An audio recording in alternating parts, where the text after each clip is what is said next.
How's it going, everybody? My name is Christopher, this is Leighton, and this is the Oosthuisen Show. Today, we're talking about which dog is right for you. But first, a few words from our sponsors.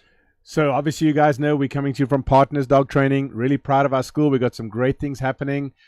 Make sure if you ever want to do some dog training, you get hold of us, reach out to us, and we will take care of you. Our other sponsor is Partners Dogs, which is a app that Christopher's been working on. HeyLudwig.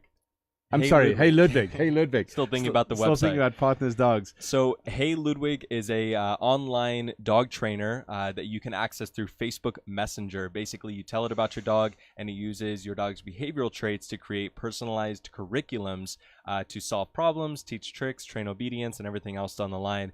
Hopefully, we're going to be adding some more programs here pretty soon, covering like potty training, maybe some more into like the behavioral issues and so forth. So definitely take a look at that. But today, we're talking about how to choose a dog, and that's a question that we get definitely, very often in terms of, people trying to decide which dog is going to be right for them. And to be honest, probably the biggest reason for dogs that end up in rescues or end up in shelters is choosing the wrong dog that just wasn't right for them. Maybe they chose it because it was a cute little puppy and didn't realize that that puppy eventually grew up. Yeah, choosing dogs, choosing the right dog for your family is absolutely critically important. Many times when I do a behavioral evaluation with a client, they'll show up, they've got a dog that's just out of control, and the first question they ask me is, how do I get this dog to be more quiet, subdued, lay around more? And I'm like, I'm sorry, you've chosen the wrong dog. Yeah. If you want a high drive lifestyle, then by all means go and get that crazy Mel, but otherwise stick to a breed that actually fits better with your lifestyle and so forth.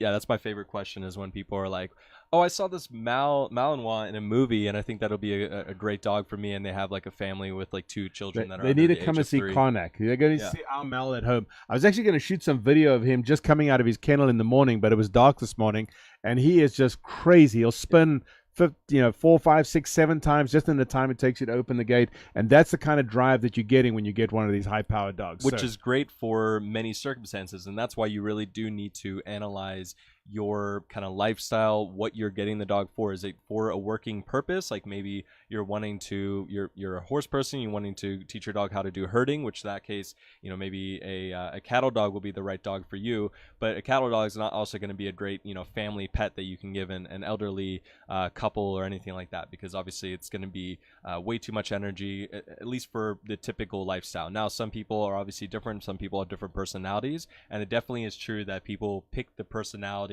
of their dog, and probably even the looks of their dog, based on what they look like and what their personalities are, because they can relate and kind of manage that a little bit better. Absolutely. And of course, anytime you have any kind of allergy issues, any kind of medical issue, you need to take that into account. It happens very frequently that people will select a dog and they'll find it afterwards they have an allergic reaction to the dog, or maybe the dander is getting to them, any kind of things like that. In a few minutes, we're going to talk a little bit about more of the selection and where you can actually source your dogs from. Yep. So, let us know. And one of the things I wanted to bring up, we actually didn't put that on our notes, and I thought about it afterwards. So many years ago, maybe 10, 12 years ago, I did a survey of where people got their dogs from. And a lot of people don't want to tell you where they got it from, but it was really interesting. And I'll give you the results of that survey here in a few minutes. Yeah, we actually, pretty much every dog that comes into the school, we have a thing called a doggy data packet. Basically, it gives all the information about your dog so that every single trainer that interacts with the dog knows exactly what to expect, knows what the dog needs worked on, and everything else down the line. So the doggy data packet has specifically where the person got the dog from. And in the past, I think that was more of an issue in terms of people didn't want to say they got their dog from X or Y. But I think people are a little bit more open to it now, especially if it's a matter of getting the right training and so forth, and having the full picture of what's going on with your dog. So we're going to start talking about some of the things like activity levels and so forth. We did mention it briefly. So the first thing I want you to look at is, what exactly are you planning on doing with this dog? Are you going to be running your dog? Are you going to be basically, do you have an 8, 9, 10-hour work schedule at work? Because then getting a high drive dog is not the dog for you. You want to aim for one of the low drive dogs. And then, one of the things that's a really helpful tool is the AKC site. And Christopher's going to bring that up here in a second. If you want, we can actually kind of go through that right now. Yeah, let's do that. So let me just pull it up here on the right side. And for the people who might be listening, remember we are on Spotify, we're on Apple Podcasts and so forth. So if you can't watch us live on Facebook, or if you can't watch us after on YouTube or on Facebook, you can definitely listen to us, and we can whisper sweet nothings into your ear as you drive. So this is the AKC website. It's their dog breed selector, which is actually a really good way for just the typical person that maybe is new into this type of industry to select the dog that's going to be right for them. You can see the URL here at the top, akc.org. If you really just Google AKC breed selector, then you should probably find this. So we're just going to get started and kind of run through the kind of questions that they ask and what they recommend based on those answers. So there's a couple first things, which obviously is a huge question. New to dogs, currently own a dog, have owned dogs in the past. Obviously, they're just trying to get your experience level here. Basically trying to ascertain, is this, you know, a first-time pet, which in that case, maybe you don't want to be going for that more higher drive dog, and etc. So let's say new to dogs here, just to kind of see what happens. Now, home setting. Do you want to talk a little bit about home setting? Yeah, so, you know, obviously if you're new to getting a dog, and there's lots of people that really are new to that, so you'll be surprised how many people actually fall into that category. My suggestion is you go out, visit a couple of places. You know, we'll talk a bit more about sourcing here in a second, but, you know, go hang out at a place like a pet store. They have lots of different breeds there. If you want to meet up with a breeder, or if you want to go to one of the AKC shows, that's a great way to get to know the different types of dogs, different breeds of dogs out there. And of course, if you want to go to a shelter, you know, the advantage of going to shelters is pretty much all the breeds that you can imagine are out there. So this is your first time. Do research. Don't just go out and don't fall in love with the first dog. You know, the best way to do it is kind of like check it out and get to know the different personalities before you make that selection. So we just selected, you know, house with a small backyard. Basically, I think they're also trying to ascertain how easy is it going to be for you to potty train your dog? How often are you going to, you know, if you're living in an apartment building, are you going to maybe be looking at potty pads, which we kind of talked about last week in our potty training episode? Or are you able to take your dog outside to a backyard or somewhere where they can go potty, and that potty training will be made a little bit easier? Now, the next question here is, do you have kids under the age of 10? And obviously, that's a huge question for a lot of dogs, because you definitely want a dog that, if you do have kids under the age of 10, a dog that's more susceptible to bonding with kids, maybe a little bit less aloof, meaning that they are, you know, not wanting to just kind of be left alone. So you definitely want to make sure you're choosing the right personality and the right type of breed to match the personalities of your kids, which are obviously going to be, you know, very high energy and obviously wanting to play a lot with their new puppy. So let's say we do have kids under the age of 10, since we actually do have a little sister, and then the tolerance for barking. So you want to talk a little bit about that? Yeah, so barking is you know, it can be a significant issue. It's more when the dog is around and really, I'll give you an example. The other day we had a client in class, and his dog was very vocal, whining, yipping, talking a lot, and you know, he thought that was a problem. And I said to him afterwards, you know, that doesn't bother us. That's just the dog that's verbalizing. So, you know, when they're referring to barking, they're really talking about more of a dog that's a nuisance. I'm sorry, that's more of a fun thing as opposed to a nuisance type barker. Yeah. You know, yesterday Kelly and them were training over at the pool, and her one border collie was going crazy, making a bunch of noise. And she was talking to me afterwards about it, and I said, yeah, that's border collies. That's just basically what it is. And of course, the little dogs, Maddie, Sarah's dog, was dead quiet. I don't think the dog said a single sound the whole time that it was there. So that's really where the barking thing comes into it. Yeah, and you know, my old dog Ludwig, whose obviously namesake is HeyLudwig, the app. Ludwig was a very big barker and a vocalizer and so forth. So he would constantly be barking just for no really apparent reason, just besides the fact that he was just very high energy and excited all the time. And even our dog Coco now, who basically is a little yippy Yorkie, is nonstop barking, and obviously it definitely can. She barks before every. You know, it's funny sometimes when the dog's outside and they're kind of laying in the exercise runs outside. And I come walking up there. My dogs don't realize that I'm coming up, but the little Yorkie, she is wide awake, boy. She is on it, and she barks. The moment she barks, all the other dogs are on top of it. Yep. So let's go back to this selector here. So we'll say our tolerance for barking is, you know, fairly high. So so there we go. And then tolerance for shedding. So obviously this is a big thing for, you know, people that may be a little bit allergic to dogs, or just in general don't like their dogs to be shedding. So we'll say tolerance for shedding, and maybe I actually don't love the way that this is, kind of worded. I think that it should be like a low tolerance for shedding, meaning you don't want a dog that sheds. But AKC obviously put this together, not us. So we'll say we don't want shedding, we want infrequent shedding. And then let's see, activity level. Now, activity level is a huge thing in terms of selecting the right dog, because again, you want to make sure that you're selecting the dog that's going to match your personality, your lifestyle, and your ability to do enough with the dog to keep them entertained, to match their level. So if you have, say, a bulldog, that dog's not going to be as energetic and not going to need as much playtime outside. So maybe if your lifestyle suits to that kind of quality, then I definitely would say a bulldog would be a good dog for you. Likewise, if you work for 8-10 hours a day and you own a German Shepherd, or you own a Border Collie, or you own a Malinois, I don't know why, then that definitely would not be the right dog suited for you, because your lifestyle is not going to have the amount of time necessary to give them the amount of energy and activity that they need in order to not go crazy. So let's go back here and walking around the neighborhood. Yeah, so nice little stroll around outside, as long as it's not too hot like it is here. And if you guys think we're picking on the Belgian Mals, the Malinois, the reason is because we're seeing so many of them come through our training programs where people are just struggling with them, and the rescues are having to deal with more and more males out there. So we do discourage people from getting certain types of dogs.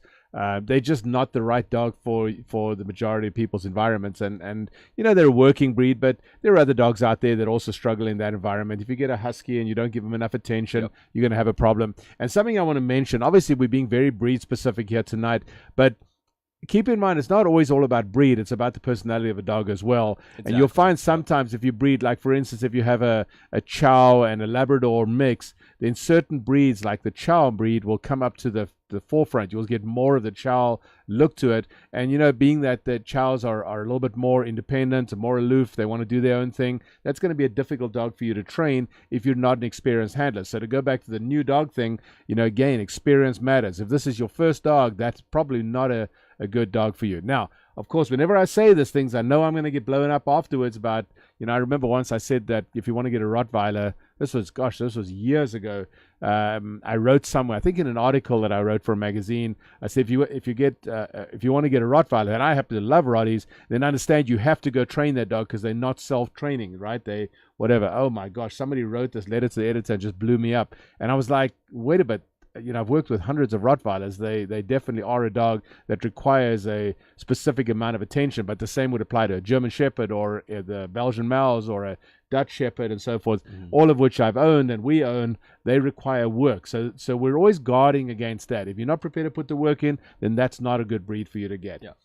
Yeah, especially... We're talking about poodles. You want to know, want to know a little secret about poodles? That was my nickname when I was younger. I was called Poodle because I had curly black hair, not my gray hair now.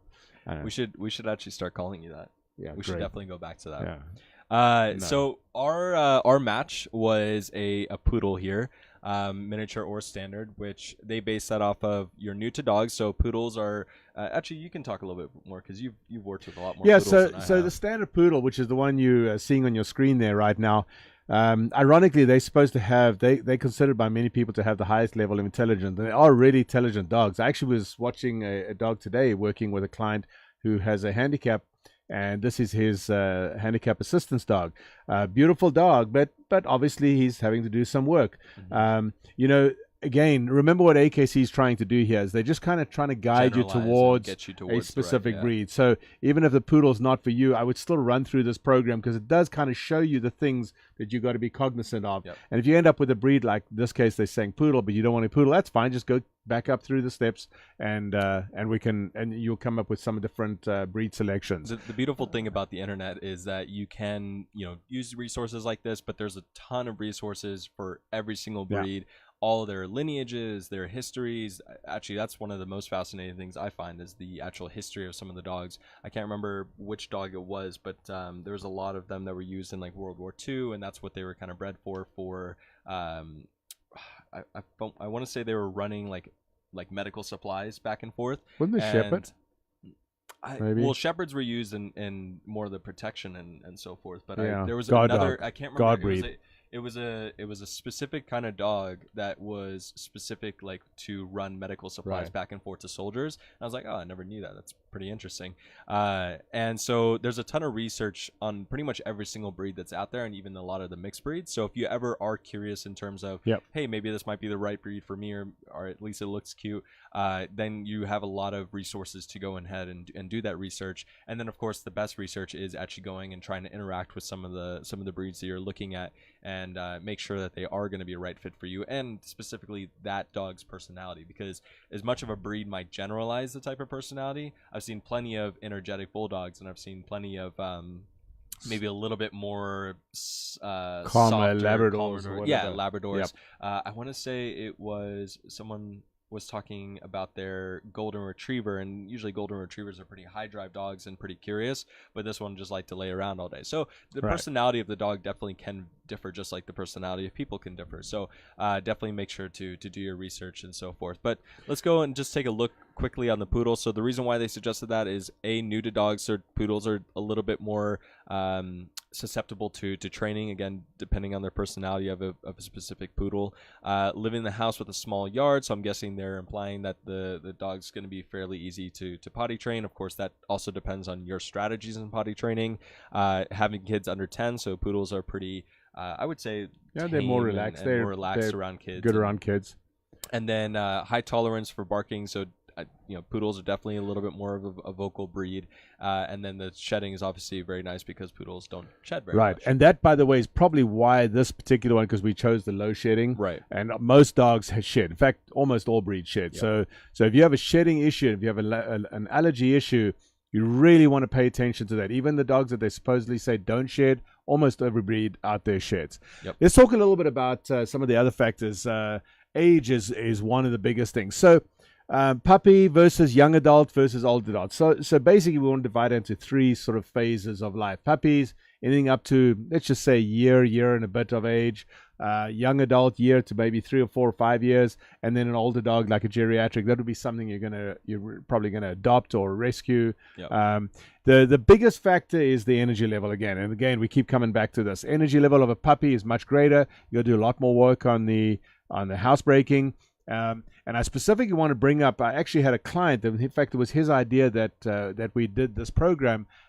He's in California and he's in law enforcement, and he asked me to talk about how to select a dog. And I said, and how it came about is that we were talking about whether or not for a working dog you should get a puppy or get a young adult. And I generally only buy, if I'm looking for a working quality dog for us, I prefer to go buy a young adult from Europe, from Belgium or France or Germany, because I know what I'm getting. Whereas Yep. when you get a puppy, you're not quite sure exactly what you're getting. So that's crapshoot. definitely something you want to consider.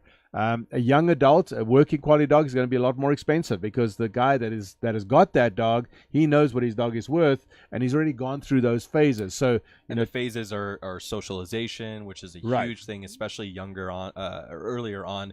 And if you do end up selecting your dog from at a puppy age, make sure that whoever you are selecting your dog from is starting to work on those socialization aspects, starting to work on Check out the potty breeder. training. Yeah, the breeder is a huge, and we'll talk about this more in a second here, but that is a really, really critical thing, because those early few weeks before typically people get their dogs, or before you're able to go into a training facility like ours, where you have to be at least 20 weeks old, a lot of the critical socialization times come a lot earlier. So that's really, really important to get right.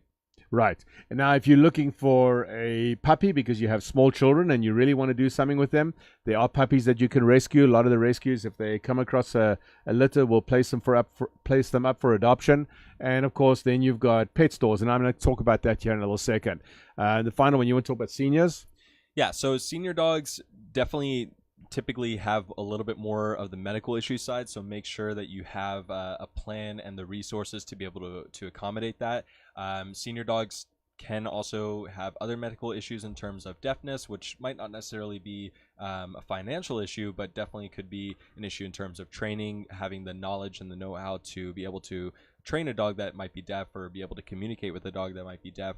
And there's a couple other things. So the big thing is just really being accepting of the responsibilities that come with a senior dog, because obviously they're going to be maybe even a little bit more A little more work. well, just like kind of grouchy is really Yeah. So the reason why we talk about this, and I kind of want to emphasize that when we talk about all the negatives associated with a senior dog, it's because most times when you have a senior dog that's in a rescue or in an adoption situation, they're there for a reason. There are sometimes, in fact, I know of a case right now where a lady, in fact, I needed to pass that on to the office, where a friend of a friend died of cancer, and she has 2 small children. They have a large and older dog, and she was looking for a home for that dog. So it doesn't have to be a medical issue, but obviously we come across the majority of dogs that are seniors that are looking for adoption through us are dogs that have got behavioral issues. So that's something we should address. And we're going to talk more about so we're a little biased towards that, but obviously that's what training is for. So, and you can actually fix older problems. It does take a little work sometimes, but an old dog can be trained. Yep. So I think another big thing, and if you want to just go into like a little bit in the variety versus purebred versus mixed breed. Yeah, let's talk about that. I want to bring up before you talk more about that. So there are generally 3 sources you can get a dog from, right? One is rescue. That's generally what we always recommend people do, is try and find a dog that's in a rescue. There are literally thousands of dogs out there that are looking for homes. Not all those dogs are adoptable. We know that, but if you talk to the rescue, if you talk to the shelter, find out what the specifics are about that dog. Make sure that that matches in with your home environment. If you have a shelter employee or manager or a staffer that knows what they're talking about, that's the person to talk to. Do your homework. Go in, kind of spend some time with the dog. Find out if they really have done any kind of aptitude testing or any kind of behavioral testing on the dog. Some of them do, some of them don't. Some of the smaller rescues will put a lot more time into it. Yes, they want to check out your home. They'll send somebody out to come check your place out. Or even finding a trainer. Now, we don't do it as much. Yeah, we don't do rescue work very much, but find somebody who has that type of resource available to you. So that's the rescue. You want to talk about breeders? Yeah, so breeders, again, we kind of mentioned this earlier. A big thing when you are purchasing from a breeder is making sure that you check out the breeder himself or herself and checking out the facility that the dogs are being raised in, making sure that all the dogs are in healthy states, are comfortable and healthy living conditions, are being maybe socialized properly, at least as much as they can do, and making sure also what line the dog has come from. So trying to check the background of check out the parents. Yep, the parents. Look into sure the male they and have female any medical issues. I think a lot of the reason why hip dysplasia and so forth with some of the shepherds and things have come about is because they ended up breeding that really into them. Right. DM is a big problem. What we often refer to as HD or hip dysplasia previously as DM. Do your homework on that, especially if it's a breed that is susceptible to that. Check out the parents if they have available the OFA certification, the x-rays of their hips and so forth. Now just keep in mind, sometimes breeders will take their bitch, their female, and they'll breed it with a male that they don't have. It belongs to somebody else. So you may not always be able to see the males, but at least see if you can get some video and check out your paperwork. Make sure the paperwork matches the dogs that you're actually buying. In other words, that litter belongs to the parents that you are getting a dog from. AKC membership is a good idea, but just understand you can be an AKC registered breeder and still not breed high quality dogs. So another thing as well is some breeders will give you this and other breeders won't, but get some testimonials from the breeder of puppies that they've bred in the past. The good breeders will give that to you. They'll let you see the living conditions, etc., etc. Yeah, if they don't, then that's a huge red flag. Like if they want to, it's a caution. Yeah, you got to. But even if like because I've heard of people where they meet the breeder in a place because the breeder specifically says they don't want them coming to their facility. Right. So let me explain that, because I used to be one of those. I didn't like people coming into my breeding facility when I used to have breeding. When I was in the Army, we had a huge breeding facility. I mean, we bred, I think they had well over 200 dogs that were in breeding, if I remember correctly. But the reason for that is because you bring bacteria, you bring issues into their breeding facilities. So that's why. So, but obviously they can't bring the puppies out to some park somewhere, either in the beginning when the puppies are still too young. But that's why you need to do a little research into that and contact them and find out. And the other kind of thing to keep in mind that, again, when you're dealing with puppies, it still is a kind of a crapshoot in terms of, like, you can have a very high quality breeder that has tons of great litters, and then all of a sudden they get one litter that doesn't work out very well. And that happened to me. Yep, it happened with Crush, with my Dutch Shepherd, a dog. They'd had great litters twice before, and all of a sudden one time, same parents, we bred him again. and I think we had 9 puppies. And of the 9 puppies, 4 of them are currently working dogs. 2 of them are drug dogs. 1 is a bomb dog. The other one's a tracker dog. And we had 2 of the puppies in the litter that were just terrible puppies. Now, I cannot even tell you how that is. It wasn't a mixed litter. It wasn't a dual bred litter. Basically, it was just, for some reason, it just went we just had 2 poor quality puppies. The last thing I want to talk about is pet stores. Now, it's always controversial, and this is the reason why I brought up the survey earlier on. So the survey results were 85% of the dogs that were coming to us for training had been bought from a pet store or from a what's the other one? There's a pet store in Sun City that was doing a lot of dogs, and those were really good quality dogs. The pet stores nowadays, they have certain requirements that's been put on them by the state that they have to verify the breeders. They actually have staff that go out and check the breeders.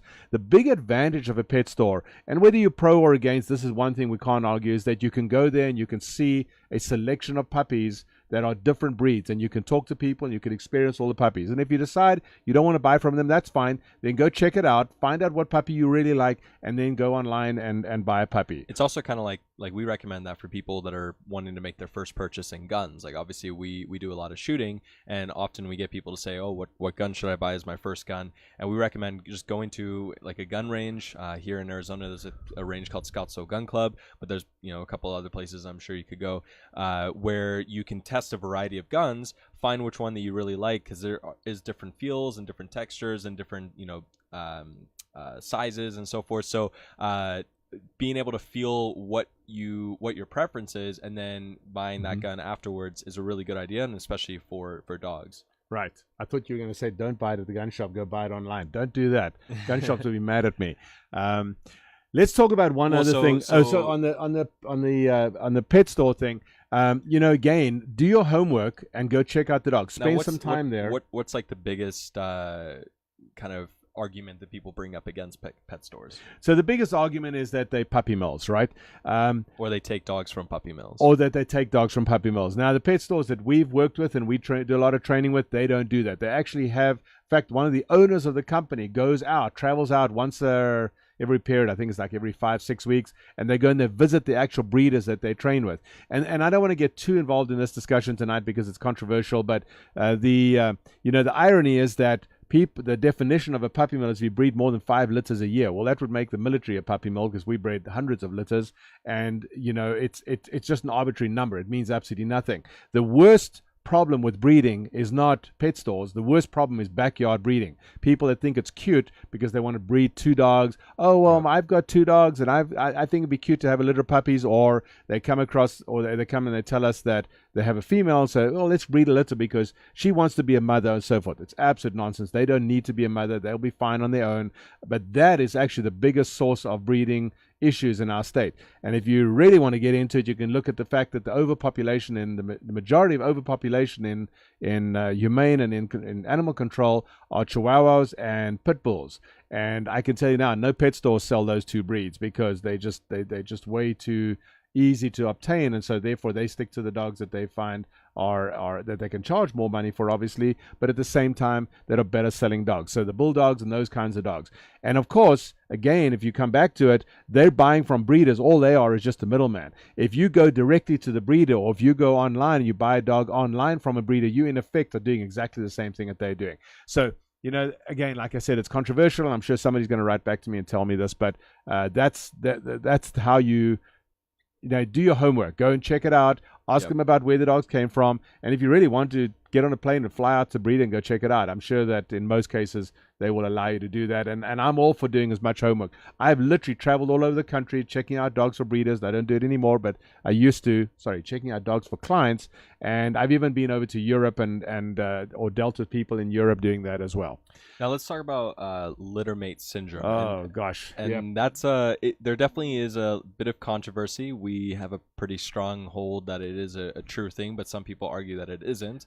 We've personally seen it here. So explain littermate syndrome. So littermate syndrome is where you either could get 2 puppies that are from the same litter, or just 2 puppies that are similar in age. And what happens is they end up bonding with each other very closely, and then they start to as they kind of mature and grow up, they didn't have as much of the socialization with other humans or other dogs because they were so bonded closely together and codependent. Yep. And then inevitably they grow up and they mature and they start to develop issues like fear aggression or aggression towards each other, separation anxiety, and a lot of other things down the line. And while there is a lot of things you can do, I don't want to get too much into it today because I definitely actually want to cover this as a whole podcast on another day. There is some things you can do, but the best thing is just to try and avoid it altogether. So despite popular belief, no, your puppy doesn't necessarily need a friend. I promise he's not lonely as long as you give it enough care and attention. Sometimes. And but most of the time. As long as you give it enough care and attention, I think that it's you're a safe bet. But your puppy doesn't need a friend at that age, just needs to grow up a little bit, and maybe after a year or two or so forth, then you can look at getting another dog and so forth. And that actually allows you to devote more of your time into giving that your puppy the socialization and attention and activity that they really deserve. I'm going to look at a couple of the questions here real fast and run through them because there's actually some really good points here. Amira brought up the fact that she met a poodle when she was who was a drug dog in the army. Navy. And yeah, they actually make really good working dogs. In the older days, before we kind of messed up all the breeding and everything, poodles were one of the top working dogs out there. They were, Shepherds, Rotties, Dobermans, poodles were kind of the four breeds that many people looked at. I've seen poodles doing phenomenal competition. Schutzhund, etc. So yeah, they're a pretty cool dog. Jen Shelton, yep, Great Danes. Yeah, Great Danes are tough just because they're big dogs. So if you decide to get a Great Dane, you got to deal with it and you got to allow for medical. And that's one of the things as well. A lot of times with medical, the safest way is to get insurance, pet insurance, if you have a breed that is a high-risk breed. But obviously, if you realize, like for instance, if you get a bulldog, bulldogs, I joke with people, you're going to pay $3,000 or $4,000, $5,000 to buy the dog, and about another $5,000 medical expenses later on the dog. That's just what you've got to accept. It's like buying a car and knowing you're going to spend a lot of money. Don't get me going on that. And then Mike Pacheco asked, in terms of promoting a good dog under a good rescue, definitely. Like if you want to go and rescue a dog, we definitely encourage that. Obviously, there's a lot of overpopulation and a lot of shelters and rescues. So always recommend that. Just, of course, do your homework, making sure that you are getting the dog is going to be the right temperament, the right activity levels, and the right breed for you and for your family. And so Michael actually and them run a specialized rescue, which is why he probably brought that up. So they rescue Belgian Malinois. And I really encourage rescues like that because we're very worried about the Belgian Mal breed. We're very partial to them. We've owned a number of them. They are competition dogs. I brought up Karnak earlier on. Karnak's a top competition dog, but he's a handful. He's a very difficult dog to manage. And so, I discourage people getting dogs like that because it's just too much dog. But rescues like what Michael and them are running, and if you guys are on Facebook and watching Facebook, you can see Michael there. If you're interested in a rescue from one of them, reach out to these guys or post your name there and do that. It's very interesting how the trends of dogs are so heavily based off of movies. So a lot of the Lassie in the old days. Yeah, Lassie. You don't remember Lassie? Did you ever see Lassie? I've never seen it, but I know what it is. I've never even seen Wizard of Oz. Oh my gosh! And that has when I watched Wizard of Oz as a kid, I jumped behind the couch and went hiding because I was a baby. What's funny is that I actually now I'm going to go against what I said. I did see it. It was in a doctor's office, and I think I watched it for like 10 minutes, and then I fell asleep. Lassie was like the original long-haired border collie, long-haired collie, not border collie. And then Lady and the Tramp, was definitely a big proponent for that breed. And then with 101 Dalmatians came out, then everyone's buying Dalmatians, all getting. Yeah, stick to what dog suits you, not what movies brought out. There was what was it was called Max, I believe. What was the movie Max about a Belgian shepherd. Mal? No. The military dog. Yeah, that wasn't Max, was it? I think it was called Max. Somebody remind us here quickly because I've forgotten. But there was a movie about a Belgian Malinois, and we were shuddering because we were so afraid that so many breeders would start breeding. No, I don't think it's as bad as what we thought. Yeah, it is. You just don't see it. If you reach out to the Mal rescues, there's one in Tucson as well.